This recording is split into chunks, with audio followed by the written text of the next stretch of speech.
Thank you, Victor. I love it. Yeah, fantastic. You know, it seems like these songs they pick are so appropriate. They just fit in perfectly, don't they? I mean, he talks about the fact that he had this wonderful feeling, then he was complaining about being down in the dirt and all these problems that he had, and he was complaining a lot about it, and then the sun rose and a brand new day, and he started praising. And that's exactly what this talk is all about. Don't need to do much more. Well, I'm really happy to be here speaking to you about this because many years ago, Will Bowen of the Unity Church in Kansas City, Missouri, started a challenge, a 21-day challenge, and he had a little bracelet that said, "Complaint-free world." And millions of people have had no complaints for 21 days and formed a habit. Not me, not you maybe, but millions of people. So we know it's possible. But what I'm here to ask you to do is to start minimizing complaints and maximizing praise.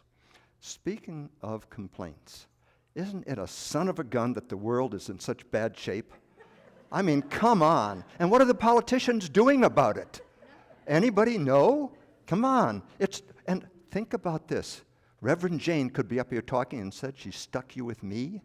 Where's the boo? Come on, Lawrence. You said you'd boo this. Thank you. Okay. So some of those are serious complaints, if you want to make them serious. They're real, right? But how do they make you feel? Do they pick you up at all? Now let's try something else. Let's try praise. Oh my God, this world is such a wonderful world. The sun comes up every day. There's beautiful air for us to breathe right here in Central Oregon. There's clear, clean water for us in Central Oregon. All the animals, all the nature, it's so beautiful. Come on, it's your turn. Let's hear it. Let's hear it. Praise. Come on. Unity Church. Praise the Unity Church. What else? Feel good. What? Victor's voice. Praise Victor's voice. Huh? Willie Nelson, for sure. Sure. He's my age. I like him. What is it? Oh, yes, organic farmers. Okay, how does that feel compared to being kind of down with complaints? There's a lot of rationale for how we feel about these, and I'm going to talk about this, what it does to our brain, what it does to our body chemistry, what it does to our emotions, what it does to our relationships when we complain, and what happens to those when we use praise. And it's interesting because when I was preparing for this talk, and I did the video, and you guys, most of you saw that online. All of a sudden, I got a number of offers of information that I could use in the talk. So I want to tell you what some of them are. It's kind of interesting. First came Genesis, and she sent me a poem. And I'm not going to read the whole thing, but I wanted to pick an excerpt out of it because it's kind of goes right along with what we're talking about. She said, "When your life seems still and motionless, sit in the whispers of silence. Through this gift of uncertainty, we reinforce our faith and patience. Loneliness, despair, and lack are but a fleeting temporary plight. With a grateful heart and complaint-free mind, you can reach a prosperous height." Isn't that nice? And there's a whole bunch to this, and she'll probably read it during the Poetry Slam when Donna and William have one of those next. And then Elaine sends me one from Tracy Schmidt, and I excerpted this part of it and added one word. The word is praise. "Sing praise as if tomorrow will not come, because one day it will not." So get that praise going. And then Mary Faye sent me one. This is from Abraham. It says, "Complaining about anything holds you in the place of refusing to receive the things you've been asking for." Just pushes them away, right? And then Joanne sent me one. It's the cockroach story. She even told it to me with all the animation that goes on. She said, yeah, these ladies were sitting at dinner, and all of a sudden, one of them, a cockroach, jumps right on her blouse. And she jumps up and she's screaming, and she grabs it and throws it, and it lands on the next lady's blouse. And she jumps up, and all the drama starts all over again, screaming. And she jumps up and throws it, and it lands on the waiter. And the waiter looks, and he waits for the cockroach to get settled, and he picks it up. He walks outside and gets rid of the cockroach. So what happened in that? These ladies reacted, whereas he responded. And that's what we need to do when we're triggered to do a complaint. Somebody cuts you off in traffic. What do? Do we flip the whatever? Do we yell out the window? Do we shake our fist? Or do we respond with our unity principles? Take a moment to pivot, to just settle and know that we have the ability to respond in a wonderful way. And imagine maybe that person's going through something you don't even know is going on with them. They're rushing to get their wife to have a baby. Who knows? Go ahead and cut me off in that case. So there's lots of reasons to try to stop complaining. But I want to talk about some of the most important ones. When you complain, I said a lot of things happen to our brain and our body chemistry, our emotions, and our relationships. What happens? In our brain, the hippocampus, you know that place where the hippos hang out? It actually starts to shrink a little bit. Same thing that happens with Alzheimer's. That's where our intellect and our problem-solving skills come from, the hippocampus. So let's not shrink those campuses for the hippos. Let's keep them nice and big, okay? That's number one, the brain. Scientists have proven that. Number two, the body.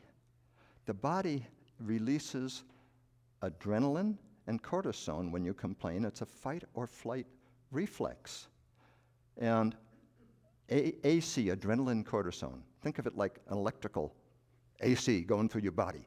Cortisone and adrenaline, right? Electrical current. You're all hyped up. And what happens is your body gets energized, yes, but it gets energized by pumping more blood, by increasing sugar in your bloodstream, by suppressing your immune system, by getting you ready for survival. And that's all great stuff if there's a tiger in the bush, right?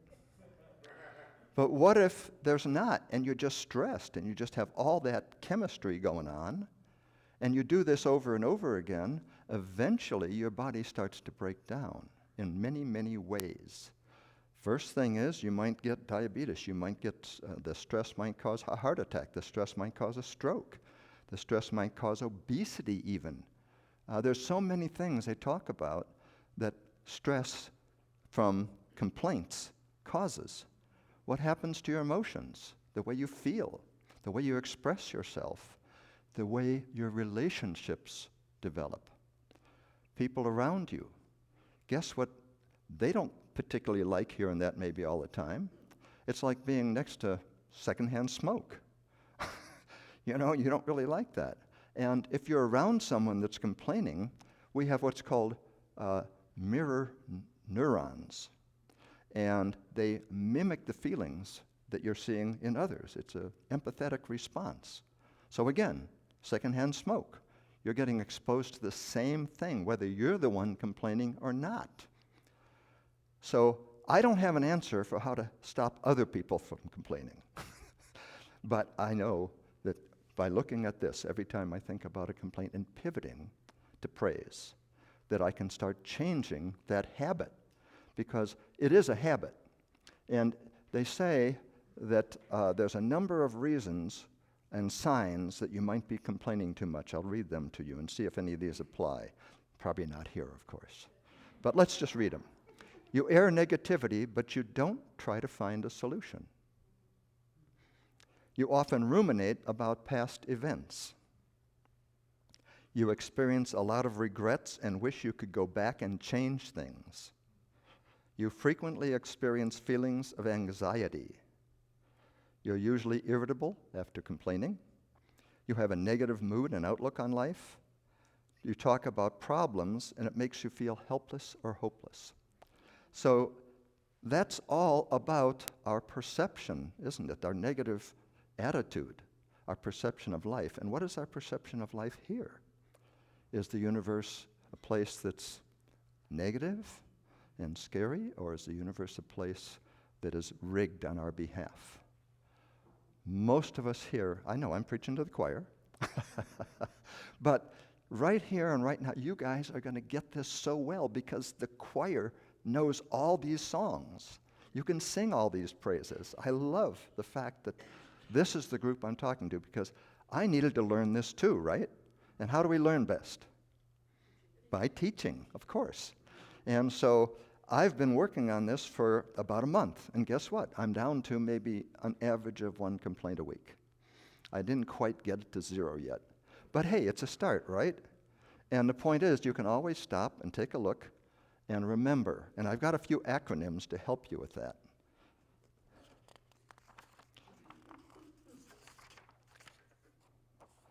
Okay, the first one we already did. That's AC, alternating current. That's when adrenaline and cortisone kind of hits, right? Okay, and that triggers F and F, fight or flight. And it's all about the fact that you've gotten, well, let's actually define complaint instead of telling you what it's about. A complaint is when you're annoyed or dissatisfied with someone or something. Annoyed or dissatisfied. So AD equals C, A plus D. Annoyance plus dissatisfaction equals complaints. Okay, there's a little acronym to help you remember that. And if you're thinking about that, first thing you want to do is look at that bracelet and say, no complaints. I'm going to make praise instead. And then the second acronym I want to share with you is the one for praise. Praise is an expression of warm approval or admiration for someone or something. And so I use the acronym WAA equals P. Warm approval or admiration equals praise. But I like this one better, GAP. G-A-P equals P, GAP. Okay, that's gratitude and appreciation equals praise, gap. Okay, and so we want to close that gap because that gap is what creates issues in our life. And the way we close that gap is, again, the moment we begin to think of something to complain about, before it becomes a words even, you might use this affirmation.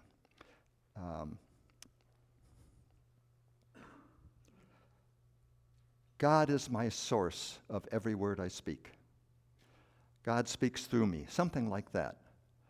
And in fact, that would be something to do every morning, wouldn't it, when you get up? God speaks through me. Every word I speak comes from Spirit. Whatever works for you. Use an affirmation like that. Every word I speak comes from Spirit. Let's try that together. Every word I speak comes from Spirit. And say that a number of times till it really locks in. And that'll help you to make that pivot that we need to make, okay? And then I've got one more acronym for you. It's GUI. Anybody know what GUI is in common language? A graphic user interface.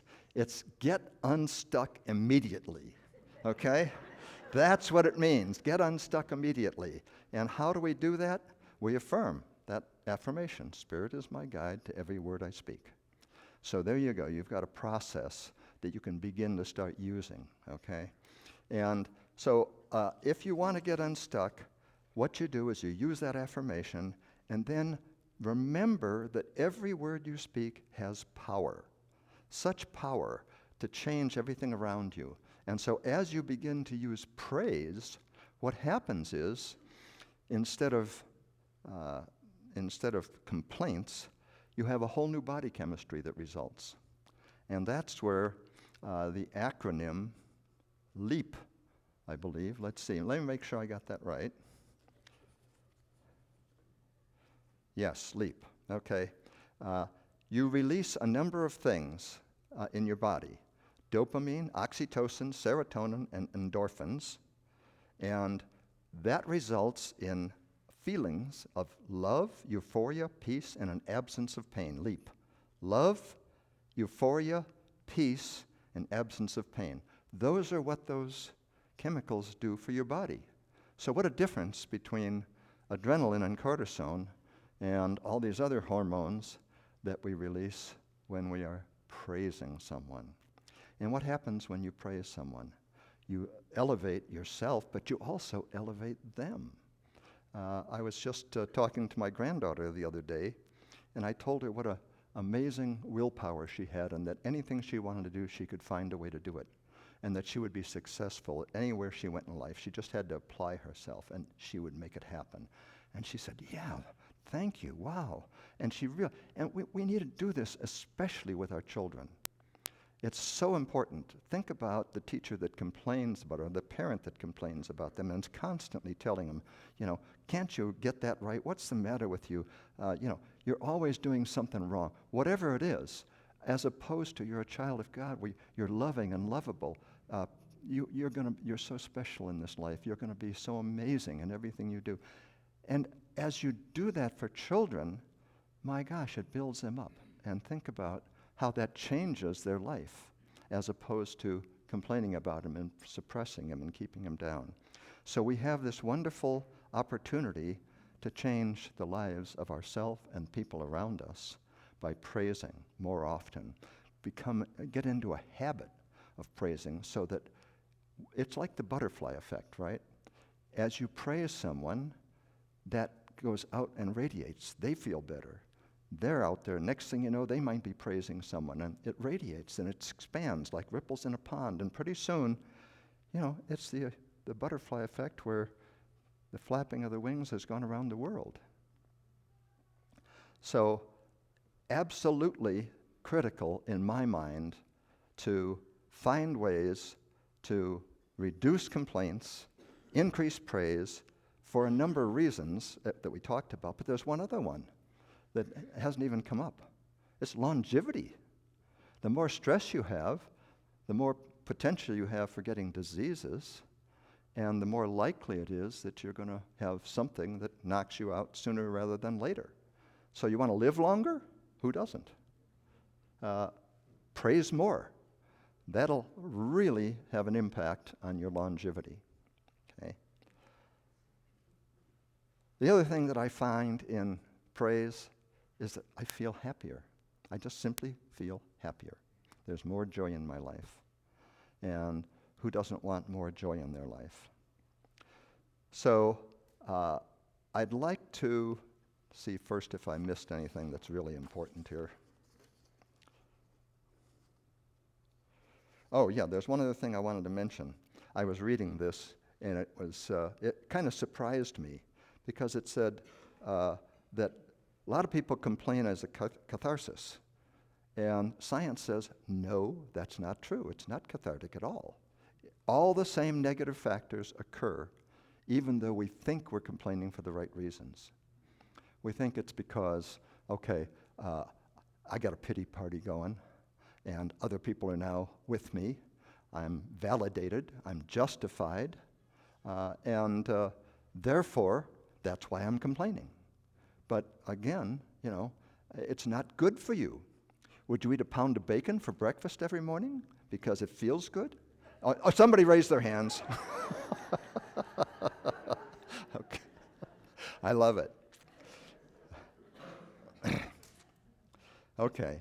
Well, I think there's one other thing that we should do before I close, and that is, let's take a moment to think of something praiseful about someone that's sitting near you, whether it be their eyes, their clothes, their hair, their demeanor, whatever, and just turn to someone nearby and say some words of praise, and then have them return the favor.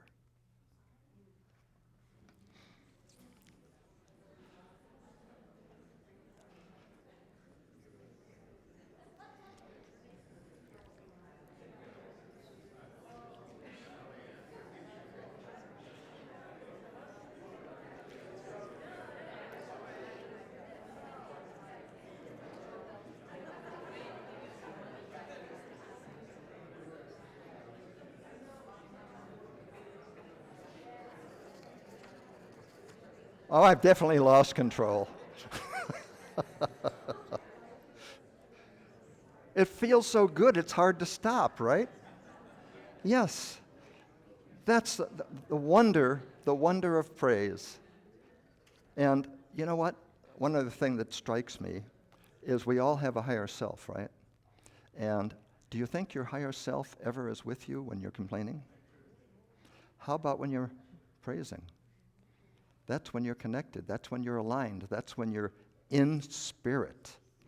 So there's so many reasons to use praise instead of complaints. So keep that bracelet on. If you don't have one, when the ushers come around, we'll see if we can get you one. And I won't complain about them not giving you one already. Okay. So I'd like to close with a biblical passage. It's from Philippians 4:8, and you've probably heard this a lot of times. Finally, brethren, whatever is true, whatever is honorable, whatever is right, whatever is pure, whatever is lovely, whatever is of good repute, if there is any excellence, and if anything is worthy of praise, dwell on these things. So whatever is worthy of praise, think of these things. Remember to express your praise as often as you possibly can, and watch your world around you transform with joy, happiness, good health, well-being, gratitude. Praise will bring magic back into your life if it isn't there already. Go in peace.